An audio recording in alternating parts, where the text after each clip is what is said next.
A week ago, the chairman of the Senate Committee of the Federal Capital Territory, Senator Dino Melaye, made a startling revelation that shook me and many right-thinking Nigerians to our foundation. At a time when Nigeria is going through a devastating economic recession, it was revealed that we plan to spend the sum of 250 million naira to build a gatehouse for the vice president.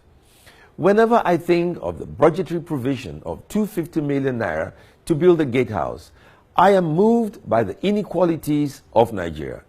At the black market rate, which is the most commonly used rate in Nigeria, 250 million naira is the equivalent of $500,000. With that type of cash, you can buy a mansion in Washington, D.C. or a well-developed property in London. Isn't it a pity that all it can buy the Nigerian government is a gatehouse?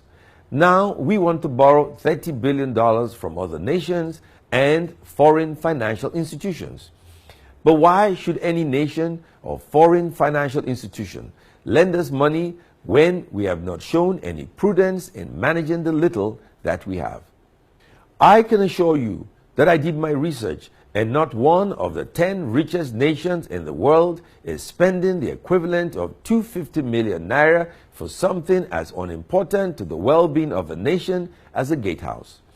Why should America, Britain, or China lend Nigeria any money when the gateman of our vice president is living in a house that only a millionaire in their own country can afford?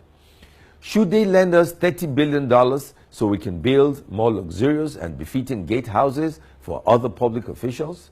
Is this the change we promise Nigerians?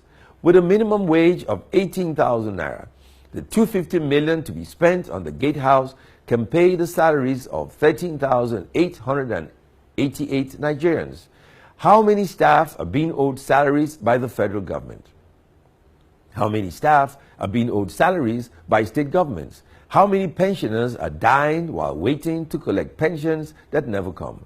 How many internally displaced persons are dying of hunger while we budget 250 million naira for a gatehouse? The 250 million can feed 1 million people for a day and 200,000 people for a week.